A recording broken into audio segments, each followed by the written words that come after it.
Hi everyone, welcome to this month's Coach Developer Conference Call, and actually this is a bonus edition since we talked to Kristen Diefenbach last week.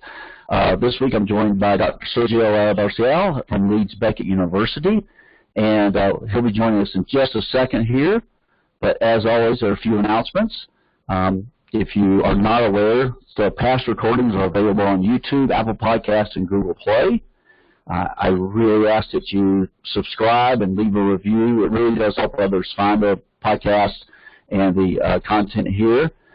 For those of you who are live and maybe catch this in time, I want to remind you of the USOC American Development Model Youth Sports Symposium coming up here in Colorado Springs on December 11th through the 13th.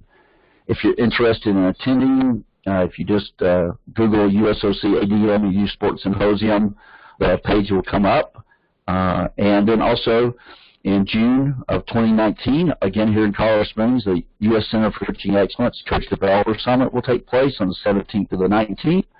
And if you're interested in learning a little more about that, the previous podcast with Kristen Diefenbach goes into a little bit of we talk on that topic a little bit.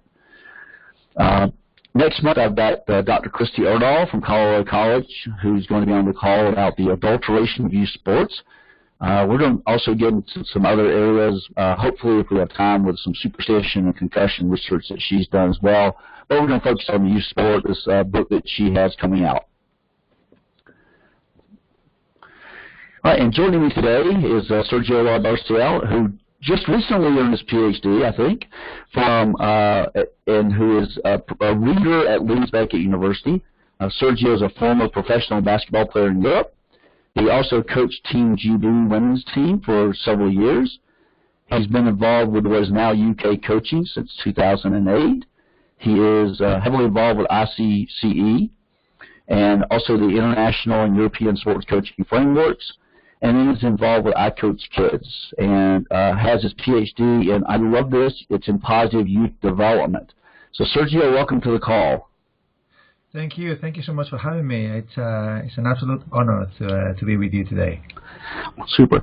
How about starting with a little bit of your background? As I mentioned before we started recording, I kind of find it a fascinating transition from pro sports to high-level coaching, and now you're interested in youth sports. Yeah. So it was really a very, very easy transition, really. But if you want a little bit more about my background, bigger picture, born and bred in Spain, in Madrid, but moved to the UK back in 1999 for the younger audience. And I moved to the UK to play basketball. I played professionally in Spain. Then I had an opportunity to come and play here. And then I stayed here. I played here for a few years, and I was always coaching at the same time. Did a master's degree in sports psychology early on, back in 2002, and one thing led to another. I started working in coach development for UK coaching, then from there to the university, started my PhD, and I finished it early this year. The transition from player to coaching, and then from coaching high level to coaching children, very, very easy, really. I always wanted to coach, so I actually stopped playing relatively early at 27 years of age, because at that point I thought that what really got me going was coaching more than playing, after playing for 15 years. So I switched and never looked back, really. I've never kind of felt that I left playing too early. It was a happy occurrence for me. And then back in 2009, after 5 years of coaching with Team GB and in Division 1 here, I really felt that because I was starting a family at the same time, and I had a young son already, that lifestyle really wasn't for me. As much as I loved it, that idea of being out of the house and away from home pretty much every week, all year round, really didn't suit my my objectives really in life. And I've always coached, even though when I was coaching Division 1 and Team GB at my club, I was always involved in coaching in the youth program as well, because I loved working with kids. So that was an easy transition really. I just kind of, if you want, stopped coaching the higher end but carried on with the younger end. And also I was, if you want, highly motivated to keep doing that because my PhD was on that topic, really, on youth sport and positive youth development. So it was easy, really. Never look back. I haven't got any plans to go back to coaching senior men or women at the moment. I'm really happy doing what I'm doing. That's awesome to hear. A question on your transition from being a player to coach. So you had said that you had an interest in coaching early on, that you saw that as a potential. A lot of athletes, and I'll speak to in the U.S. here. I can't speak to Europe, but a lot of times in the U.S., players retire and maybe they become an assistant coach, and then they become a coach, but they really never have any formal training in coaching. Did you pursue some formal training in coaching, or was it more of just things you had picked up from your coaches and kind of some own self-study? Yeah, it was a bit of both, really. I mean, you have to understand that basketball in the UK wasn't massively developed at the time, 20 years ago, or 15 years ago. So I did my level 1 and my level 2 qualifications in the UK, and level 3. I went through them relatively quickly in the space of a couple of years. But then I did a lot of, obviously I had 15 years of playing experience, but that's not always a good recipe for becoming a good coach. And then I was always very academic, really. So I read everything that I could get my hands on. That's what, when I did the masters in sports psychology, I did it because I wanted to be a better coach, not because I wanted to be a sports psychologist. So yeah, it was a bit of a mix, really. I went through the channels of formal education, but then on the side I was constantly reading and talking to people and really reflecting. I'm quite high on reflection. Very nice, very nice. I would love to have that system and more that outlet from coaches here in the U.S. As well. We mentioned the word coach a lot, and one of the things that I had stumbled across when Kristen suggested that get you on the call is a talk that you did, I think, in Hungary. And I love the fact that you talked about where the word coach came from. And it's such a great story. Can you please share it with folks? Absolutely, yeah. I only found out about a year ago about this, just over a year ago, the real meaning of the word coaching, really, and where it comes from. So what happens is there is a small village in Hungary that 500 years ago, in the 15th century, they became very famous because they were building these magnificent horse-drawn carriages. And they became these horse carts became the gold standard across Europe. And the name of the town is Kochi. Okay, so from that point onwards, in the majority of European countries, the word for coach, for the horse-drawn carriage, was taken from the name of the town, Kochi. And in England it became coach, but in Spain it becomes coche, and we still call cars coches in Spain. But what happens then, if you fast forward 300 years, in the 1800s, I think at Oxford University, a group of lecturers started to refer to themselves as coaches, because they felt that their job was to take a student from where they were now to where they wanted to be in the future. So they saw themselves as the vehicle carrying the student from where they wanted to be, from where they were to where they wanted to be. And I think that's really deep, because I think sometimes as a coach, and particularly as a youth coach, it's easy to forget that we're actually just the vehicle for someone else's journey, and that really is their journey. And I think every time you remember that, I think your attitude to coaching and how you go about it changes, because you really realize that you're just there to serve the needs of that person. And at best you can aim to be the horse that might be pulling them along the way a little bit to help them out, but it is their journey, and they have to decide where they want to go, and they have to drive it, and all you need to do is support. So I think that for me, that realizing that was the meaning of the word coaching had a profound impact, because it it really describes what I try to do as a coach. And I don't always succeed, don't get me wrong, I'm not perfect, and I forget sometimes that it is their journey as opposed to my journey. But I always go back to that definition to understand what I should be doing, even when I'm not doing it so well. That's fantastic. I love that story. I kind of like the etymology of words and where they came from, their derivation, and I love the way that you have taken that and remind yourself that it's their game and it's their journey, and they're in it to get out of it something that they want. And all too often, we adults want to impose things on them that they may not really care about, at least not at that point in time. Yeah, exactly. So, and sometimes as adults, and I think, at two different ends of the spectrum, if you want, of children. With the younger children, sometimes we feel like we have to make it look too much like the adult game because that's what we like as adults, and we forget about them. And also in the, the other issue that I have, because I'm dealing with this at the moment, I currently coach an under 14, a 14 and under team. So they're at that stage where they don't look like young boys anymore. They're starting to look more like young men. And it's easy to forget that it's still their journey and that they're still children. So I think as adults, going back to this idea of, hang on a minute, I'm just the vehicle. I'm just here for their needs and for their journey. And actually creating those conversations with them so you can understand what their destination is in their eyes, because it is different for every. So in my group now we've got nearly 20 players, and they all play for different reasons. So our job has to be to cater for all those reasons. That's the fantastic approach, and it's so easy if you're working with kids at that age group and that are pretty highly developed and experienced. It's really easy to see them as, oh wow, they're really adults, but yet they're still 14 years old and, doing the things that 14-year-olds do. And we were all 14 once and can all probably fill in some gaps there for ourselves. Yeah.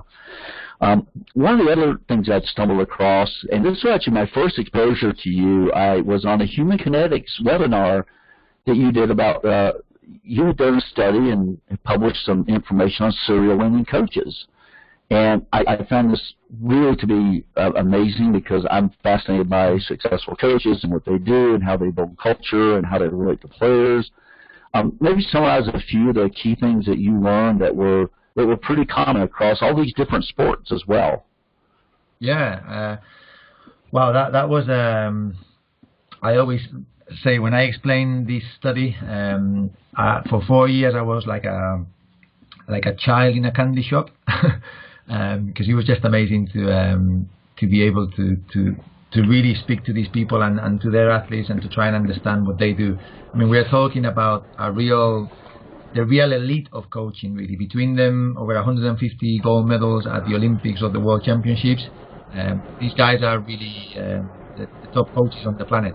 And in terms of what we found, very interesting, really. If you want, I always say that I kind of went into this study thinking that I was going to find these superhumans or three-headed giants, and I actually found a group of very, very normal people, albeit doing extraordinary things, but very stable, very, very normal people, just doing a great job. I didn't find them, there was. If you want, the only thing extraordinary about what they do is that they are doing the things that we all know, but we don't do consistently. Because in terms of there were some things that we found that were slightly different to, I think, what we think great coaching is. But in the main, it's just being consistent about doing the things that we all know we should be doing, but we don't do regularly enough. And I don't know. In terms of they really spend. We found four areas really where they spend a lot of time, or 4 areas that were key to the day-to-day practice, really.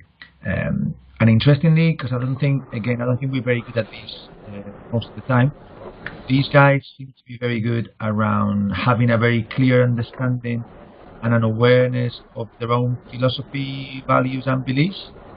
and that really informed everything they did.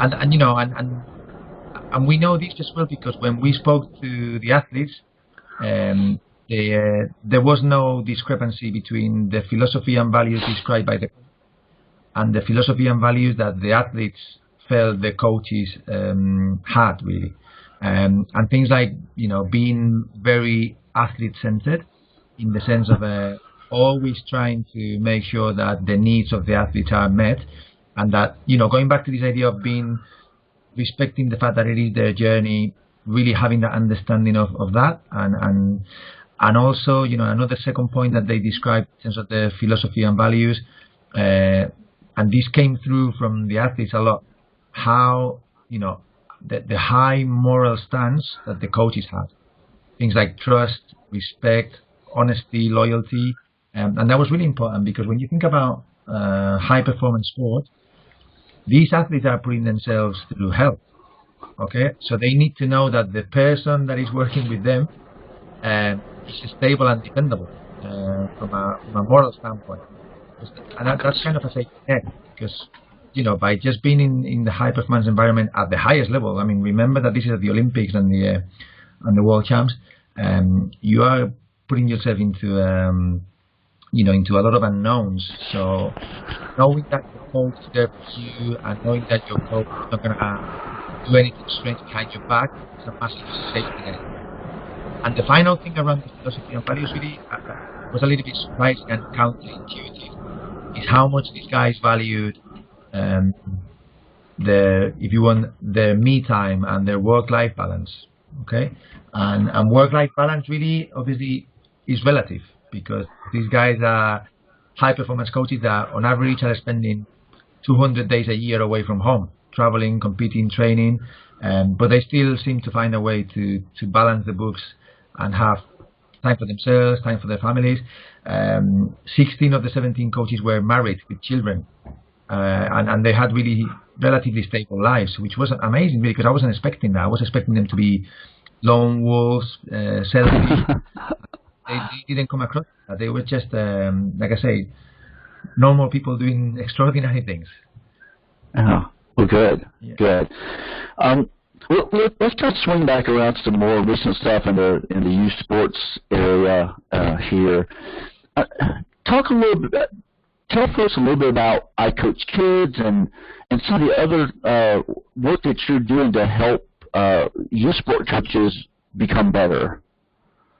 Yeah, so really, I mean, since my time at UK Coaching back in 2008, we identified a gap in coach education around helping coaches understand how to work with young children, really, particularly with 5 to 12-year-olds, because most coach education is quite generic and also quite geared towards the performance pathway, really.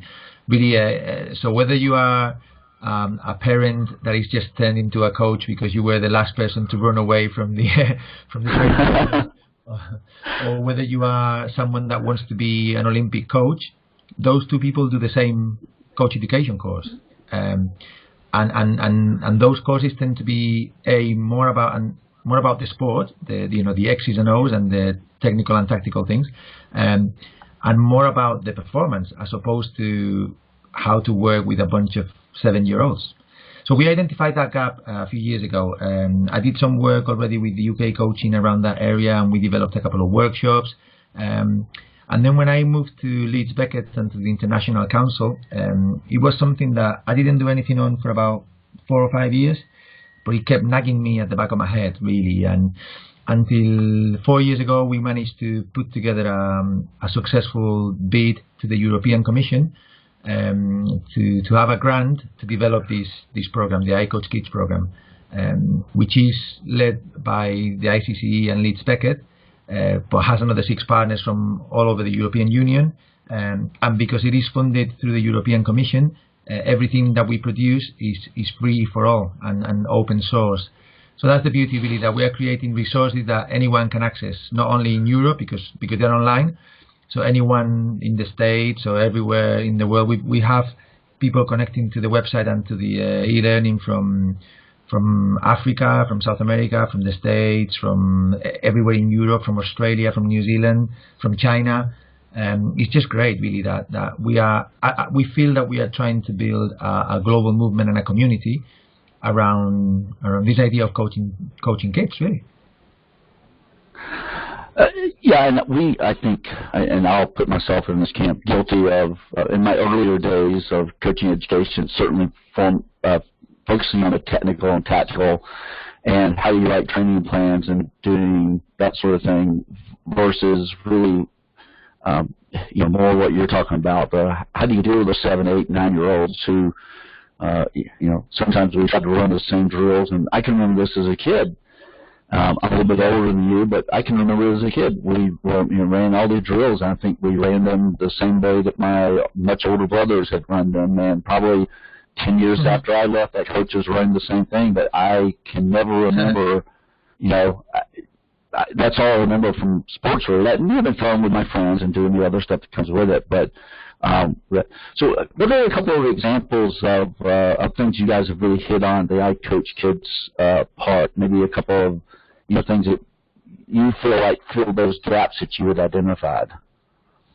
Yeah. So I mean, we if you want, through the program or through the project, we've created 3 types of resources, really. We have a website, and in that website there are multiple topics that you can go into and find either if you want quick reference documents, but also there are blogs, there are links to videos, and that's all there, really. We also did and I think this is not because we did it, but I think it's an interesting piece of work. We did quite a big literature review around coaching children. So we have a document, and I think it's interesting because we did it in a very particular way, because we were always mindful that our audience is the coaches, right? So we did a literature review where we had theory on one side. If you look at the page, theory on the left-hand side of the page, but then on the right-hand side, we had links to practice. So what does that mean for you as a coach in practice? What kind of things can you do to link your practice to that theory? And that's been quite well received. People have taken to that quite well. Then we've got other, if you want, the jewel of the crown is the e-learning, the MOOCs, the massive open online courses. By the time we are through with the project, we're going to have 3. Currently, we have 1. They deal with different topics. Really, the first one, and it goes back to this thing I was saying. When you're coaching kids, the main thing to understand is that you're coaching kids. You're not coaching basketball or soccer or football. You're coaching kids, so you need to understand kids, and you need to worry about developing kids, not football players or basketball players. So the first MOOC is all about creating positive environments in sport, and really making coaches understand that they are responsible not only for the development of their technical and tactical skills, but also they have a big role to play in developing psychosocial skills, really. So that's MOOC 1. The other 2 will deal more with, the second one is more around understanding how children grow and develop along different paths, from emotionally to socially to cognitively to physically, and what that means for you in practice. And then the last one is more around the actual act of coaching, really. How do we run good sessions? How do we run good programs? How do we run good seasons? And the beauty is that those 3 courses will have lots of videos and activities, but then all the videos have also gone into the third kind of type of resource, which is a YouTube channel. So we have a YouTube channel with, I think, currently over 50 videos. The videos are 3 to 5 minutes, where you as a coach, you can go in there and you've got an interest in a particular topic, you can watch a 5-minute video and away you go. And that's if you want, your learning for the day. So that's really what we've done in that sense. Those are fantastic. So you guys have done the first MOOC. Is it available for people to go through now, or how is that set? Because some are done kind of live and then they're hidden away, at least one that I did before a long time ago. So Yeah. are the e-learning modules up on the iCoachKids site? So not yet. Okay, we are Okay. now. I mean, we published. We did a testing phase, like a beta phase, really, with about 50 coaches. Okay. We are now. We've got all the feedback. We've analyzed it. We are now really. The developers have told us that hopefully by the end of this week, we're going to have the full version ready to go early next week. So if you guys, if anybody listening, just keep an eye on our Twitter feed, iCoachKids EU, and the website, iCoachKids.eu, and hopefully within the next 10 days, you should be able to now go on the live MOOC and do it. Oh, that would be fantastic. I will, first may hear this afterwards, but yeah, we're probably talking the end of November, thereabouts, but definitely will, I'll probably send out something a little ahead of this being posted so that people can get a heads up on that, because I'm really excited about all three of those topics, and I will look into them myself for sure. Great. Yeah. A little bit of a gear switch here. I'm curious about just your views on the state of youth sports in Europe. Here in the U.S., a lot of articles are written, and actually in very mainstream publications. I mean, major newspapers, Washington Post, New York Times, The Atlantic. So it's gotten out of our little world of us being concerned about it to now lots of people writing about it. Project Play has done a great job of kind of raising awareness on this. And our concern in the U.S. is that we're moving towards early specialization in sport, away from sports sampling. Also moving towards relatively high cost travel teams versus community sports that I grew up playing, where the idea of traveling was, going to the next city over. That would have been a travel for us. What's kind of the state of youth sports in Europe right now? I mean, you can pick just Great Britain if you want to. I say Europe like it's a monolithic thing, and sorry about that. My American fell into place there. Yeah. No, but there is you're right. I think there is obviously each country is slightly different, okay? But there are some trends that I think would apply across most European countries. So, for example, if you take the UK, in a way we are quite lucky because the UK has a strong tradition of community sport and community clubs, and also in a way has and this is not always, I need to really be careful with my choice of words, because it's not always the best thing, but there is a strong tradition of amateur sport, okay, and a sport run by volunteers for the sake of giving chance to sport. And that's good, because in a way that's kind of delaying the trend that you have in the States, for example, of this idea of the professionalization of youth sport. I think in one of the slides earlier you had the adulteration of youth sport. Yes. That's not happening as badly here. Okay. Still, most children will have access to community clubs near where they live, unless they live in a very rural area. That's a different problem. But children will be able to join a sports club for most sports for a relatively low price, and they won't be coerced into joining travel teams or anything like that. That doesn't really exist here today. I think in some sports like football, that's starting to crop up a little bit. So, for example, in football in the UK, or in England, I should say, there are 96 professional academies. In other words, wow. Well, the thing is, by law, from the statutes of the Football Association and the Premier League, every club in the professional league, so that's the Premier League, the Championship, League 1 and League 2, every club, those 4 tiers of football, has to have an academy. Okay? Okay. And those 96 academies are the ones that kind of select the talent early on. Okay? and there are lots of things wrong about that as well. But never mind. That's how. And then underneath that, there is a massive network of community clubs. Okay, but then in between those two, in between the academies and the community clubs, now we're seeing the emergence of kind of the equivalent of the travel team, really. So people that are trying to capture the imagination of the kids that would love to be in an academy, but haven't been selected, and want to do something more than just playing for their community club. And this, if you want this, they call themselves academies as well. Okay, but these are pay per play academies, really, and these academies are charging kids, quite a hefty amount of money to do extra training, to in a way give them the experience of, or the sense of that they're in a football academy as if they were playing for Manchester United or Chelsea. And I'm just not sure that the motivation behind the guys that are running these academies are right. And I think it's becoming more a business as opposed to what the children really need. So that's kind of the situation in the UK. I think most kids can play for relatively, a low price for the community clubs.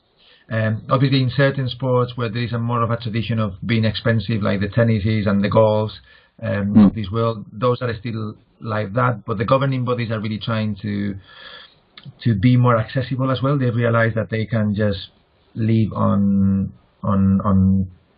the children of the people that are relatively wealthy, and I think that they've made efforts to be more accessible. So that's in the UK. And I think that the situation is relatively similar in most of Europe, because in a way, I think by contrast to what happens in the States, youth sport is run through clubs in Europe as opposed to the school. I think a lot of the youth sport in the US has traditionally been led through the school system. Yes. But in Europe, it's been much more around, it's a club-based, really, community-based. And I think that's the case in most places. So yeah, I don't think we've seen the same level of professionalization or adulteration of youth sport. But there are signs that could happen. Yeah. Well, I think, and I grew up where youth sports were, primarily school-based, and I mean, every sport that I played was associated with my school one way or another. Either the lines were drawn that all the players had to come from this area, and the leagues that were run by the city government, the county government, just defaulted to school districts because they were drawn. Everybody knew where they were. Where I grew up, you went to the school that was closest to you. At least, I say that, but there were some exceptions to that. But and so it was very much school based, and there was not a cost factor involved in it at all. And I don't remember. I know that there were basketball camps that were held, but they were small, and I got the impression the one I went to was pretty low key, nothing like what I see today, where it's again, the adults were running the show, though. And the adults were running the show with us. I just think that it was, in my day anyway, it was much more low-key, and there was, much more focus on, you're going to learn how to play football and how to play basketball and baseball and do those things. But it didn't seem to have that drive and that part of it that I see so much more so today. And there was nobody priced out of it. I guess there was a cost to playing some of the sports I played through our boys clubs and girls clubs, but it apparently wasn't enough that my parents flinched at it when it came to paying for it. Whereas now I think unfortunately there's a big price tag that comes with it, and they're hefty here. And our concern is are we pricing a lot of kids out of a great youth sport experience with that. Yeah, and one of the paradoxes as well that I think we are seeing more and more in the UK and in Europe, really everywhere, is that children nowadays are playing perhaps more, or some children are playing more organized sport than we ever did growing up. But they're playing much less an organized sport, casual with your friends in the park or in school. Everything has become very regulated. So they're either training with their teams in a very structured environment, or at home doing something else, or doing another activity. Because that's another. I see again some children that seem to never have any free time. They're doing basketball one day, guitar the following day, and it's all regulated really. And that's I think that's also a potential danger, really, in terms of children not being allowed to just be children, really, and do whatever they want.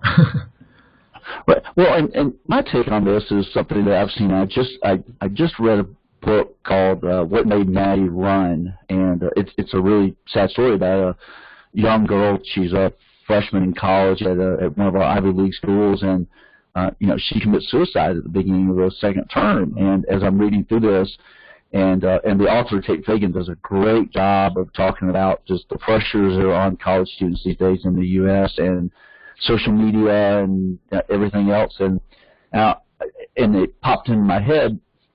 This wasn't specific to what I read, I'm not sure, but it did pop in my head about how a lot of parents have so organized their kids' lives that they never learn how to make a choice about what they're going to do. And so then they're cut loose in college, and all of a sudden they're faced with having to make decisions. And I think I read it in the book. If not, I read it while I was reading it. It was talking about the number of times that college kids contact their parents during a day.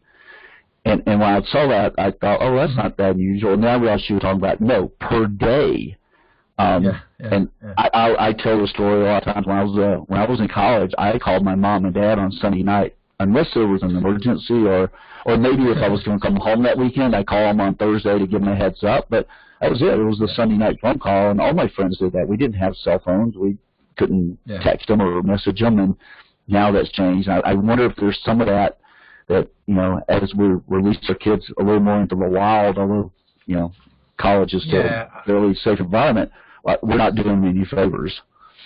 And there's always a risk that for us, because we are older, okay? I don't know how old you are, but I'm 43 now, that we have that idealized image of what we were like when we were young.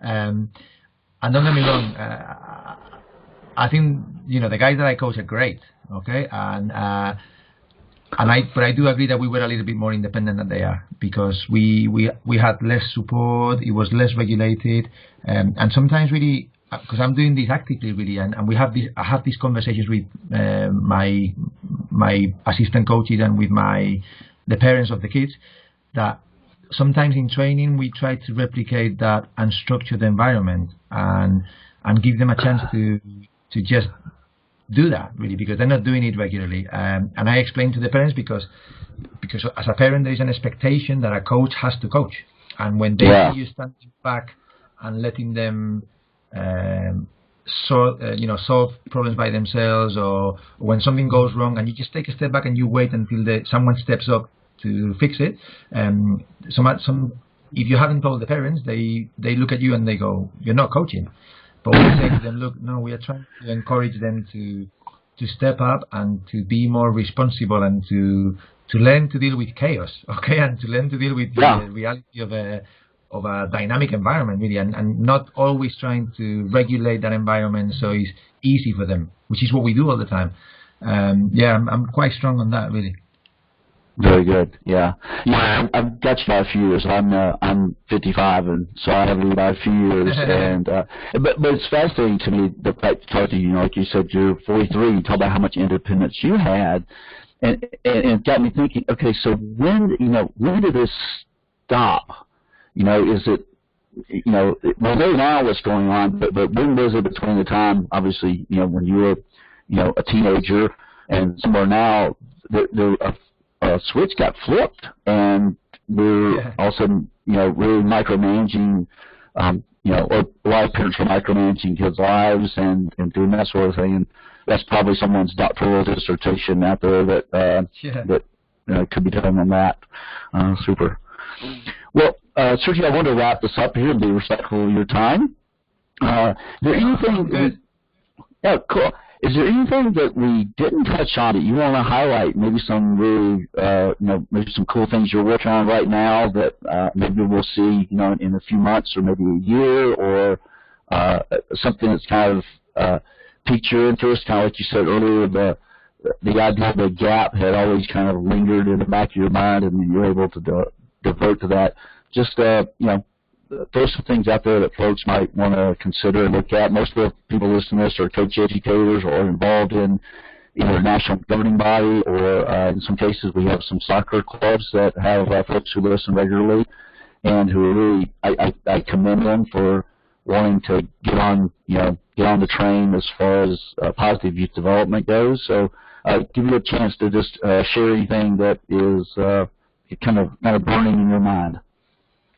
Yeah, I mean, mainly around the iCoachKids program, really. We are, like I said, we're going to release the first MOOC into the wild in the next few days. So I'd really encourage people to go and have a look. Look, there's no pressures with the MOOC. You don't have to complete the whole thing. Just have a look, explore it. Let us know what you think, because we are now developing MOOC 2 and 3, so we would love to hear what you think about them. If doing the MOOC is not your thing, go to the website or go to the YouTube channel or go to the Twitter feed and just be part of the community, really. What I like about a lot of this is that people are talking to each other and learning from each other. I think we really see iCoachKids as only the vehicle for this growing community of youth coaches, really, and children's coaches. So that's one thing. Yeah. Really, keep an eye on that. I was just thinking, reflecting on the conversation, that I'm back to where we started, really, with the story of the meaning of the word coach. I think as coaches we do a hell of a lot of moaning. Really, we moan and whine a lot about the things that are wrong with the kids, with the parents, with the clubs. And I would really like to encourage people to take on that role of where we are both the cart and the horse, and if we don't do something about it, nobody's going to do it. We are the vehicle. So really spend time working with the parents, educating the parents, educating the players. If you need to talk if your club is not working in the way you would like it to work, or your school is not doing what they should be doing, talk to the principal, talk to the club chairman. But really, we need to get away from. It's one of the things that in one of the projects that we ran last year, where we developed the European Sport Coaching Framework. We developed this model of coaching practice, really, that we call the 6 primary functions of the coach, and people can download that from our website as well, from the coachlearn.eu website.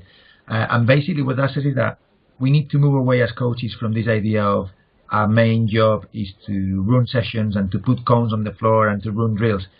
That's only the tip of the iceberg of what coaches do. Our job is to create the right environment, to educate everyone around us, to build relationships, and really, I know that can be out of our comfort zone, because running a session is a lot easier when you don't think about those things. Okay, but really encourage people to just really see themselves as much more than just the guy with the whistle and the clipboard and the cones, really.